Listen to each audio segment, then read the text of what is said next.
do ano passado. Aquilo acabou sendo um desserviço, porque levou um trabalho sério a vocês, até hoje ser questionado, porque um estudo disse que se não fosse feito nada até o dia 15 de maio, nós poderíamos ter chegado a 14.800 mortes na pior fase. O segundo ponto, nós tivemos uma campanha política que todos os cientistas dizem que esse momento que nós estamos vivendo hoje, o start foi lá. Isso. E na campanha política a gente não viu o judiciário, a gente não viu o político. O Laís se posicionou na campanha política, é a segunda pergunta que eu queria fazer. E a terceira, qual é o índice de transmissibilidade que a gente tem hoje no Rio Grande do Norte? Ele é um índice baixo, ele é um índice alto, como é que está a situação? Excelente. Pronto, então vamos lá. Todas as três são importantes e bem, assim, vai esclarecer bastante coisa. Com relação à questão da política, né, campanha eleitoral. Então, a gente tinha um cenário epidemiológico no Brasil, né, diferente antes da política e depois que começou as campanhas eleitorais. Pode olhar lá na página do laboratório, que é a plataforma Coronavírus RN, se a gente for observar, quando começa a campanha eleitoral, você já vê que começa a ter uma mudança, né? Isso, por inferência, a gente consegue associar. A gente não tem uma evidência científica 100%, porque eu teria que aplicar um inquérito na população e verificar se essa população foi exposta para poder construir uma base mais científica com relação a isso. Mas quando a gente faz inferência olhando para os dados, a gente consegue associar claramente, né, o evento político das campanhas eleitorais ao aumento da transmissibilidade no país. Isso aconteceu no Brasil todo. Pela primeira vez no Brasil todo, Bruno, a transmissibilidade ocorreu simultaneamente. Porque quando o vírus entrou no Brasil, entrou por São Paulo, primeiro caso, né? Depois você vê aí Manaus, região Nordeste, e depois vai para a região Centro-Oeste e região Sul. Eu me lembro que tem colegas que dizem, aqui em Mato Grosso do Sul teve pouquíssimos casos, a gente está muito bem na condução da pandemia, depois estourou lá. Então você teve avanço. Do mesmo jeito foi aqui no estado. No estado começou Mossoró e Natal, o pessoal que estava vindo Mossoró do Ceará, né? Porque fizeram voos internacionais, Natal porque tinha voo todos os dias, e aí foi primeiro Natal e Mossoró, depois foi interiorizando. Mas na campanha eleitoral não, foi no estado simultaneamente, né? E depois a gente teve alguns picos que a gente está observando agora, janeiro e fevereiro, que foi primeiro a região do Seridó, a região oeste, e agora o mais forte é na região metropolitana. Então, certamente... Esse agora é do Carnaval? É, do Carnaval. Então, certamente, Bruno, o processo eleitoral, como foi conduzido no Brasil, ele teve sim um impacto no aumento da transmissibilidade. Mas vocês deram alerta? Sim. Foi dado alerta sobre isso, inclusive tem matérias nossas. A imprensa, vocês mesmos, falaram amplamente sobre as aglomerações no período eleitoral. Pode resgatar nos canais de vocês, outros canais na imprensa, que vocês mostraram os processos eleitorais aqui no estado, inclusive paredões de som e tudo. Então é óbvio que ia acontecer isso. Por quê? Você teve aí 45 dias de período eleitoral com aglomerações quinta, sexta, sábado, domingo. Toda quinta, sexta, sábado, domingo. Então quem é da região Nordeste, a gente que é aqui do estado do Rio Grande do Norte, a gente sabe que esse momento eleitoral no interior do estado, principalmente no interior do estado, é um momento festivo, né? As pessoas aproveitam para fazer aquele movimento social. Então é um ponto de encontro social muito forte e de disputa entre as pessoas. Então, disputa de passeata, de carreata, de comício. Então, faz parte da nossa natureza. O estudo. Oi? O estudo que eu lhe perguntei. Aí o estudo, nós fizemos também um estudo e saiu um relatório do Laís, que eu acho que vocês devem ter recebido, mostrando exatamente o aumento da transmissibilidade, principalmente na semana anterior à eleição. O pico da transmissibilidade chegou no dia da eleição e um dia depois, e depois ela foi caindo. Só que você já tinha espalhado o vírus no estado todo e você teve um aumento de novos casos. Agora, qual é a diferença daquele período para cá? É que nós aumentamos muito o número de novos casos, mas não aumentou as internações. Isso chamou a atenção do comitê científico, né? E aí só veio aumentar essas internações depois de dezembro, começa a cair. Depois do dia 2 de dezembro, você percebe uma queda dos novos casos. A gente chegou em torno estava em 800, 900 casos por dia, chegou a 400, 300 e poucos casos. E depois do Carnaval, você tem um pico e a gente chega aí a mais de 1.380 casos no único dia. Então, o que a gente está vendo de internação hoje é fruto disso, porque a conta é uma conta mais ou menos simples. 15% a 20% da população infectada, ela vai adoecer. De 80% a 75% vai ficar, de 85% a 80% vai ficar assintomática. Você tem aí 15% a 20%, né, Leonardo? Que vai ter sintomas, alguns leves, outros moderados e outros mais graves. Essa parte grave é que está na UTI hoje. Que são 5%.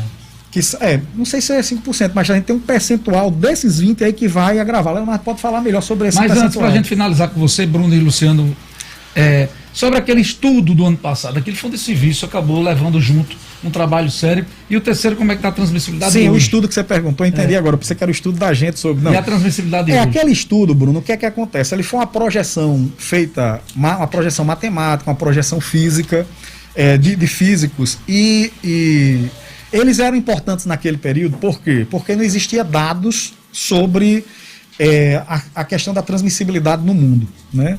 Então, Imperial College, eles lançaram, físicos da Johns Hopkins, várias pessoas no mundo fizeram essas projeções. Ela era importante para a gestão. Então, o erro ali, né, que na verdade tiveram muitos erros no mundo, a gente não pode nem condenar um erro desse especificamente, porque ele, assim, teve vários, inclusive a própria OMS cometeu alguns equívocos, não usa máscara, depois de não sei quanto tempo usou, demorou a declarar a pandemia, quando o ministro Mandetta já dizia, olha, o ministro Mandetta disse uma semana antes, que a OMS já deveria ter declarado pandemia. Então, esses equívocos, eles foram sendo corrigidos. Eu concordo que para a população passou uma mensagem errada, mas o gestor público, as autoridades, elas precisavam ter algum tipo de informação com relação à condução. Vai precisar aumentar leitos de UTI, porque se as mensagens chegassem, olha, não vai ser grave, e já é muito grave, porque não brinque não, a gente vai chegar a 300 mil óbitos no Brasil. Isso aí é uma coisa assim, é um negócio que você pegou 300 mil óbitos, a cidade de Parnamirim todinha desapareceu. Do dia para a noite, você chega assim e elimina uma cidade. Por exemplo, Vitória no Espírito Santo, que é a capital, ela simplesmente sai do mapa, assim, as pessoas param de existir naquele lugar. Então o número é muito alto. O número de óbitos que a gente vai chegar agora no final de março, 4 mil óbitos no estado, somente por Covid. Então esse número é muito alto. Precisava ser chamado a atenção, agora eu acho que poderia ter sido de outra forma, não daquela forma, porque para a população entender, por exemplo, aumento exponencial, projeção da física, fica mais difícil de explicar. Então ele poderia ter chegado de maneira mais didática, ter sido construído um outro tipo de mensagem. Então esse foi aqui. A transmissibilidade de hoje, como é que está? Transmissibilidade, por exemplo, é um dado que a gente sempre olha. A transmissibilidade diária, ela sempre tem ela tem uma inconsistência, que é o quê? O dado epidemiológico é diferente do dado assistencial. Eu preciso olhar para a taxa de transmissibilidade, mas o dado mais confiável com relação à taxa de transmissibilidade, por isso aqui no Laís a gente publica e está escrito lá, é a taxa de transmissibilidade de 15 dias atrás, porque existe um delay natural. O que é um delay, para todo mundo entender? É um atraso na informação. Muitos pacientes fazem um teste de hoje, mas isso é confirmado mais para frente. Pacientes que foram a óbito, esses dados são confirmados mais para frente. Então já existe um estudo no comitê científico, feito por Ângelo Roncalli, pelo professor Kênio Lima, que mostra que, em média, esse atraso é de 15 dias. Então, qualquer dado epidemiológico, eu sempre tenho que olhar com muito cuidado, porque o dado mais confiável é de 15 dias para trás. A taxa de transmissibilidade, ela é preditiva. Então, se continuar do jeito que está, certo, por 15 dias, sem ter oscilação, é provável que o número de novos casos reduza. Mas eu sempre tenho que olhar para esse dado e olhar para o dado da internação. Porque quando a gente olha para a internação, o que está acontecendo é diferente, né? E existem municípios no estado que estão subnotificando. Por quê? Porque estão sobrecarregados, porque tem muita demanda, e em função da pandemia, em função de outras coisas. A gente está tendo surto de dengue no estado. Então, assim, o que é que acontece? Esse atraso, ele é natural. Então, eu tenho que olhar para a taxa de transmissibilidade, mas eu preciso olhar também para as internações que estão aumentando, elas não estão reduzindo, né? Ricardo, eu tenho algumas perguntas para fazer, mas eu acho que uma delas é uma das mais importantes, que é um dos temas que está mobilizando a sociedade potiguar de forma geral. Por que que o lockdown, ou esse isolamento maior, essas restrições maiores de circulação, podem colaborar para reduzir esses números? E outra, o que é que impede de se fazer isso agora por, sei lá, 10, 15 dias, e daqui a 15 dias ter que fazer um outro porque os números voltam a crescer? Explicar para as pessoas de forma didática como funciona, ou como funcionaria essa restrição um pouco maior. Vamos lá. Essa pergunta ela é muito boa também. As perguntas todas estão excelentes porque estão ajudando realmente a esclarecer algumas questões. O bloqueio ou a imposição de medidas restritivas, primeiro a gente tem que chegar num consenso, que é o seguinte, isso é consenso. O Brasil nunca fez lockdown. Então o que a gente tem colocou medida restritiva. O Ceará ele colocou uma medida restritiva muito restritiva e colocou o selo de lockdown.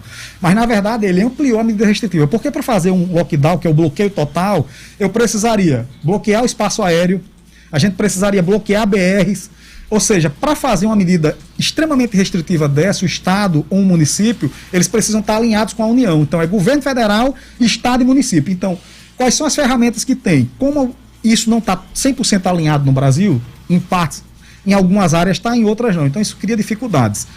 Então, o que é que o governo do Estado fez e os municípios estão fazendo? Medidas mais restritivas. As medidas restritivas, elas têm, nesse caso, que a transmissibilidade, a internação está muito alta, né? A gente tem uma taxa muito grande de pacientes ocupados, a pressão por leitos de UTI é muito alta, e quando eu aumento o leito de UTI vai aumentar a mortalidade, porque na prática, para cada 3 pacientes internados, 2 vão a óbito, se estiverem entubados. É 66, alguma coisa percentual. Aí um dia desse a gente fez uma publicação lá e divulga que 30%, a pessoa que é entubada, o indivíduo entubado só tem 30% de chance. Aí os colegas dizem, Cardão, mas 2 de 3 não é 70%, é 66%. Eu disse, tudo bem, mas se ele desse 3% a mais, você queria ser entubado? Não. Então é aproximadamente 70%. A gente que trabalha com esses cálculos, você tem que ter aí uma margem de erro. Então o dado é grave. Por que ampliar a medida restritiva é importante, que é a sua pergunta? Para reduzir a circulação de pessoas. Quanto mais pessoas circulando, mais eu favoreço a transmissão do vírus, que é esse ambiente que o vírus precisa. Eu gosto até de dizer que às vezes quando a gente vai para uma aglomeração dessa, como a gente viu aí nas praias e tudo, que eu não sou contra, só que nesse momento não é adequado, né? A gente está jogando do lado do vírus. Em vez de a gente ser contra o vírus, a gente está jogando do lado dele. Então, o objetivo é esse. Agora, para ter sucesso, que é essa resposta também que você quer, precisa do engajamento da população, mas ela não pode ser a única responsável. Porque eu também estava